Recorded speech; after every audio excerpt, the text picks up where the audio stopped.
Eh bien là, place à l'actualité des jardins. Et quel jardin, puisque c'est Philippe Collignon qui vous les présente.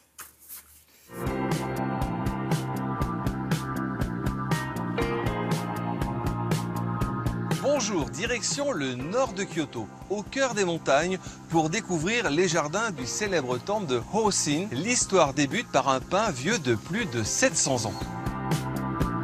Kyoto, ses jardins et ses temples, des endroits encore aujourd'hui très prisés.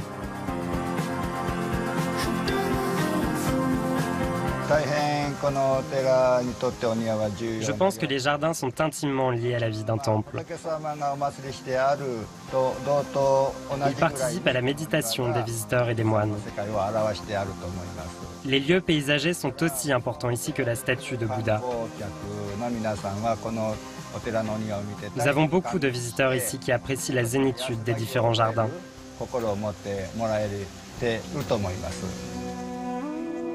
La célébrité ici, c'est un arbre. On vient l'admirer du monde entier. Un ancêtre soutenu par quelques cadres de bambou. L'esprit de ce jardin, c'est un arbre, un patriarche vieux de plus de 700 ans. C'est un pin qui, depuis tout petit, a été taillé, tutoré, et aujourd'hui, vu le poids de ses branches, aidé par des échafaudages de bambou. Il s'appelle Goyoya Mametseu, plus simplement le pin sacré. Il reprend exactement la forme d'une montagne qui se nomme Umifuji.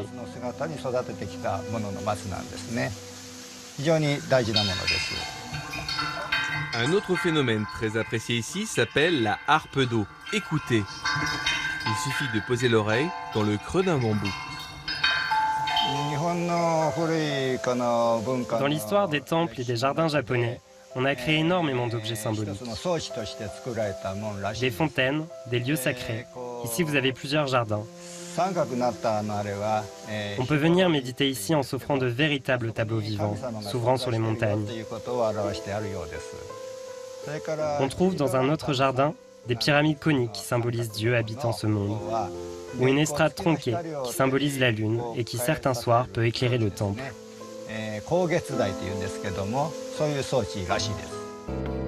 Le jardin est entretenu par des bénévoles tout au long de l'année. Un coup de main bien apprécié des moines. Ici, c'est plus qu'un jardin, c'est un tableau vivant. J'ai l'impression qu'avec l'expérience, il faut aujourd'hui plus créer un paysage qu'un jardin, plus une nature qu'un lieu de plantation. Les montagnes symbolisées par les pierres, les mares, les poissons, doivent se fondre dans le paysage. C'est l'accomplissement du jardin de temple. Le jardin japonais est généralement clos physiquement, mais les trouver naturels dans ce paysage nous invitent tout simplement à l'évasion. Merci Philippe, merci beaucoup.